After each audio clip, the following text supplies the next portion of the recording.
নমস্কার, সনাতন ধর্মকথা চ্যানেলে আপনাদের সবাইকে স্বাগত। আজ সগর রাজার কাহিনীর তৃতীয় অংশ শুরু করব।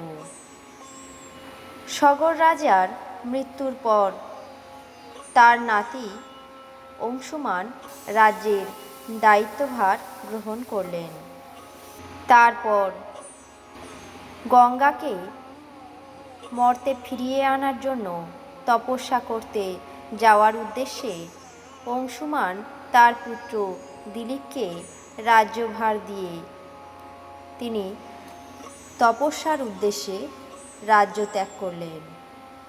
দীর্ঘদিন তপস্যা করে একদিন অংশুমানও তার দেহ ছেড়ে স্বর্গলোকে চলে গেলেন।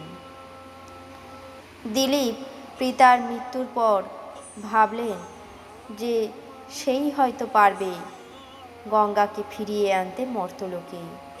এদিকে তার রানীও সন্তান সম্ভবা। দিলীপ তখন বংশরক্ষার জন্য পুত্রের মুখ না দেখে সেও চলল গঙ্গার তপস্যা করতে।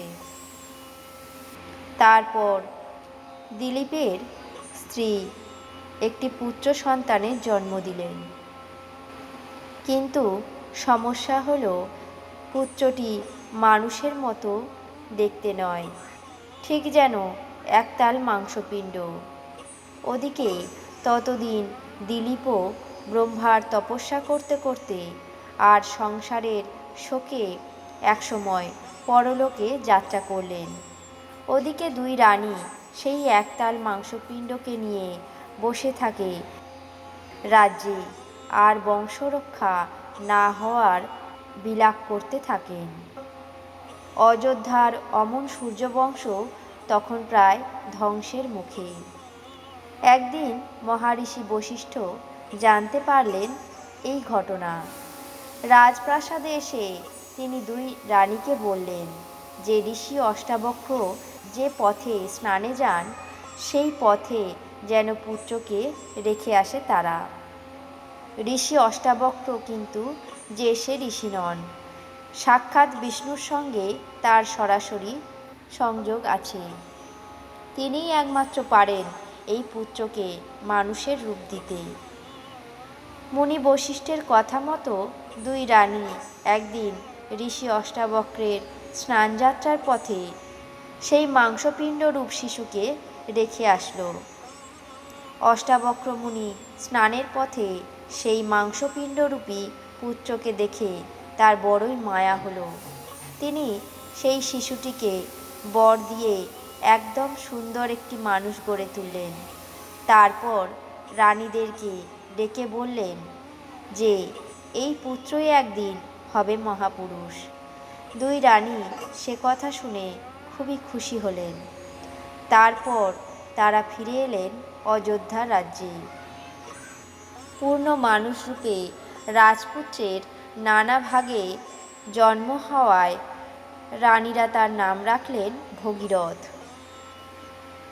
ঋষি বশিষ্ঠ রাজপুত্র ভগীরথের যাবতীয় বিদ্যা শিক্ষার দায়িত্ব নিলেন শৈশব থেকেই। শিক্ষা দিতে দিতে তিনি তাকে তার বংশের ইতিহাস সমস্ত জানালেন। কিভাবে তার পূর্বপুরুষেরা গঙ্গা নদীকে মর্তে আনার জন্য তপস্যা করতে গিয়ে মারা গেছেন সেসব কথা সবই জানালেন।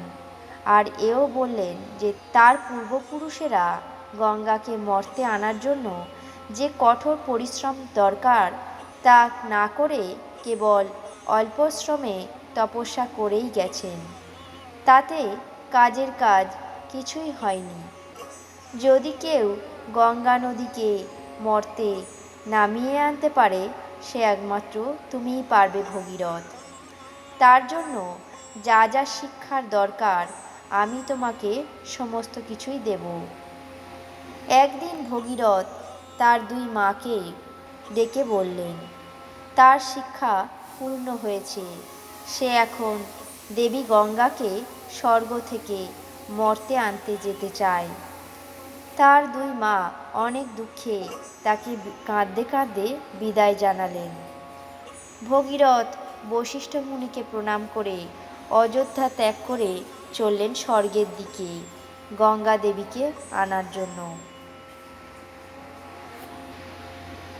সগর রাজের কাহিনী তৃতীয় অংশ আজ এখানেই শেষ করছি। বাকি অংশ আগামী পর্বে পাঠ করে শোনাব। আপনাদের কেমন লাগলো তা অবশ্যই কমেন্ট বক্সে জানাবেন।